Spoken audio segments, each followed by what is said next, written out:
Kehidupan awal burung. Saya menemukan seekor burung pipit yang kecil yang terjatuh dari atas pohon. Kemudian saya memberikan makan berupa biji-bijian seperti biji kacang hijau yang saya tumbuk, kemudian saya berikan air, lalu saya mencoba untuk menyuapinya dengan tangan seperti ini. Nah, nampaknya dia mau makan biji-bijian karena burung seperti ini memang makannya adalah biji dan juga serangga kecil. Nah, biasanya burung pipit ini diberikan makan oleh induknya dan sayang sekali ya kakinya ini terluka sehingga dia tidak bisa terbang dan kembali ke sarangnya. Jadi untuk sementara kita rawat sampai dia bisa terbang dan kita bebaskan di alam yang bebas. Nah, kemudian selain kita juga memberikan makan yang cukup pada burung ini, kita harus menyediakan kandang. Biasanya burung pipit ini diberikan sarang oleh induknya, dibuatkan sarang yang berupa daun-daun kering atau rumput-rumputan yang mampu menghangatkan tubuhnya. Nanti si induknya akan mengeraminya sampai dia bisa tumbuh bulu-bulunya secara sempurna dan bisa terbang. Nah, ini karena belum ada bulu seluruhnya, kita buatkan sarangnya seperti ini. Ini terbuat dari ember dan ini ada lilinnya. Di dalam ember tersebut ada sapu tangan yang fungsinya ini untuk menghangatkan badannya gitu ya sebagai alas. Kemudian kita bisa melihat pergerakan burung itu dengan di atasnya saya berikan plastik dan sirkulasi udara yang cukup. Nah, kita bisa melihat ya pergerakan burung tersebut, dia berusaha untuk menghangatkan tubuhnya dengan mematuk-matuk daerah sayapnya ataupun bagian ekornya. Ini fungsinya untuk menghangatkan tubuhnya yang mungkin juga basah karena waktu terjatuh tadi. Nah, kita juga melihat ya bahwa burung ini biasanya dierami oleh induknya sehingga suhunya dapat terjaga dengan baik. Kalau tidak ada induknya, kita harus melakukan upaya untuk menghangatkan tubuh dari burung tersebut agar sesuai dengan kondisi normal di alam bebas seperti itu. Nah, karena suhu udara cukup dingin, maka saya berupaya untuk memindahkan lilin yang ada di luar untuk saya masukkan ke dalam ember tersebut. Apakah memungkinkan? Mungkin kita akan mencobanya karena burung ini harus kita tolong dan kita harus mengatur posisi terlebih dahulu untuk memindahkan lilin.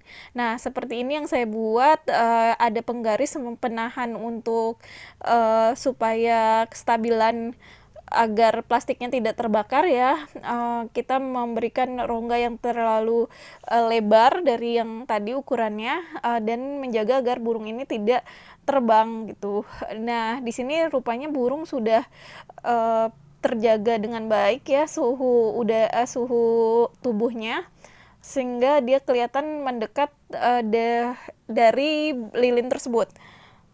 Nah, kita bisa melihat ya bagaimana perilaku atau pergerakannya dia gitu ya, tidak lagi mematuk-matuk bagian tubuhnya seperti tadi, hanya sesekali saja dia lakukan dan dia juga lebih bebas untuk bergerak gitu. Kita bisa melihat ya ternyata dengan memindahkan lilin ke dalam ruangan tersebut, burung tersebut bisa lebih leluasa untuk kelihatannya juga lebih sehat gitu. Kita bisa melihat juga ternyata burung ini juga berupaya untuk melangkah dan sesekali memakan makanan yang ada di dalam karena saya juga memberikan kira-kira sedikit sisa-sisa makanan seperti biji-bijian yang tadi kita sudah suapin. Ternyata dia juga berusaha untuk mematuk-matuk dan memakan makanan yang ada di bawah, yang di atas serbet tersebut. Kita bisa melihat bahwa burung ini nampaknya jauh lebih sehat daripada yang sebelumnya, karena sekarang itu keadaan badannya juga sudah lebih kering daripada ketika dia jatuh.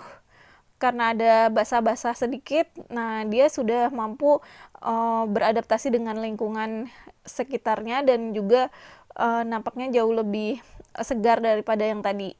Dia juga kelihatan menggeliat dan mengumpulkan tenaga agar bisa terbang. Nah, kita bisa melatihnya setiap hari seperti ini. Jangan lupa untuk memandikannya sesekali, namun setelah itu kita harus menghangatkan kembali tubuhnya sesuai dengan cuaca gitu, dan juga kondisi lingkungan. Kita bisa melihatnya ya, agar juga menjaga agar lilin tidak membakar plastik yang ada di atas ember tersebut. Nah, kita upayakan agar burung ini tetap sehat dan kita latih bagaimana dia terbang, dan kemudian nanti kita akan membebaskannya ke alam, dan mudah-mudahan burung ini bisa kembali ke alam dengan selamat. Nah, semoga Anda terhibur dengan tayangan ini, film dokumenter. Kita lanjutkan dengan kehidupan awal kelinci, di mana kelinci dewasa melahirkan anak-anak kelinci yang lucu-lucu itu. Kita bisa melihatnya. Ini kelinci betina ya. Saya memerlukan upaya untuk melihat lebih jelas anak-anak kelinci yang baru lahir tersebut. Nah, saya berusaha untuk menjauhkan induknya ini agar saya bisa melihat lebih jelas lagi kelinci yang baru lahir. Kelinci kecil ini ada 3 ekor ya. Kelinci betinanya berwarna hitam, sementara kelinci jantannya berwarna putih, kelinci Australia, dan kelinci betinanya adalah kelinci lokal. Nah, kita bisa melihat anak-anaknya ada 3, yaitu yang berwarna abu-abu, yang berwarna putih dan hitam, dan berwarna hitam. Nah, rupanya kelinci betina sudah mengawasi kita dari tadi. Kita bisa melihat ya bagaimana kelinci betina ini tetap mengawasi pergerakan yang kita lakukan dan juga mengawasi anak-anaknya yang masih kecil ini. Kelinci akan menyusui anak-anaknya dan juga memberikan makan sampai dia tumbuh dengan dewasa. Ini kira-kira beberapa hari setelah kelinci tersebut dilahirkan, sehingga udah tumbuh beberapa bulu dan nanti akan lebih lebat lagi, dan kita beralih pada kehidupan awal kupu-kupu. Yang kita dapatkan adalah pertama, kupu-kupu yang sedang kawin. Ini kupu-kupu jantan dan kupu-kupu betina akan terbang tinggi, kemudian kupu-kupu jantan akan jatuh ke bawah dan mati, sementara kupu-kupu betina akan hinggap di dedaunan, kemudian bertelur. Telurnya itu akan berubah menjadi ulat, ulat berubah menjadi kepompong atau kokon, kemudian kepompong akan berubah menjadi kupu-kupu yang kecil, dan itulah yang disebut proses metamorfosis yang sempurna dari seekor kupu-kupu. Ini adalah dedaunan yang mungkin saja nanti dihinggapi oleh kupu-kupu yang bertelur nantinya, kemudian berubah menjadi kupu-kupu kembali gitu, dari proses metamorfosis yang sempurna. Kita bisa mengamatinya, oh ya ternyata ada kupu-kupu lain juga yang hinggap ketika mereka sedang melakukan perkawinan. Nah, ini saya dapatkan bahwa kupu-kupu lain yang ternyata ini adalah kupu-kupu muda yang baru saja mekar, sehingga dia dengan mudahnya kita bisa menangkapnya. Kupu-kupu ini belum bisa beradaptasi dengan baik ya, sehingga dia belum bisa terbang dengan sempurna, sehingga kita perlu membantunya untuk bisa hinggap di pohon yang nantinya dia bisa melatih diri agar bisa terbang secara sempurna. Nah, kupu-kupu ini kita bisa melihat sayapnya itu dulu zaman purbakala itu panjangnya 65 cm, sekarang itu mulai mengecil seperti ini, dan tapi kita bisa melihat ya ukuran sayap kupu-kupu yang cukup besar seperti kupu-kupu sirama-rama seperti itu, yang cukup cantik ya.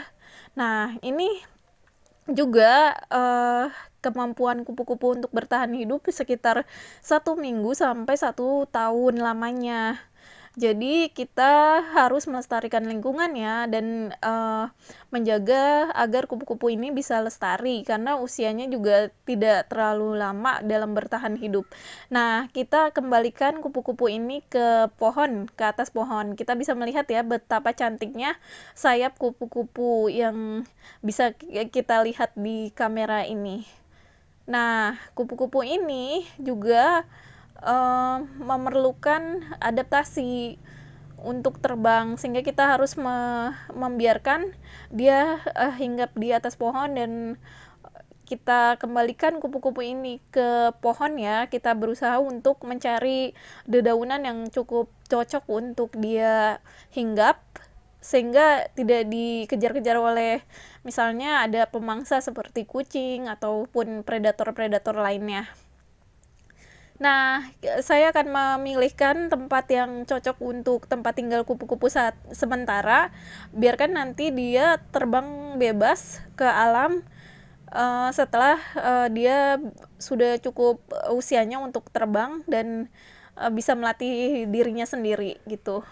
Nah, saya akan meletakkan kupu-kupu ini di atas dedaunan. Nah, saya akan memilihkan tempat yang cocok untuk itu. Mari kita letakkan kupu-kupu ini di atas pohon.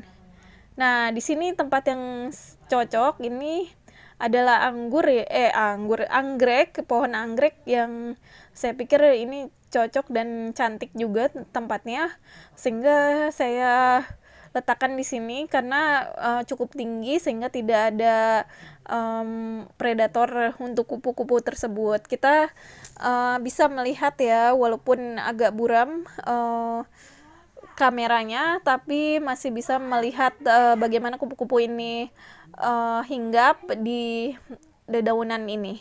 Love and care our environment.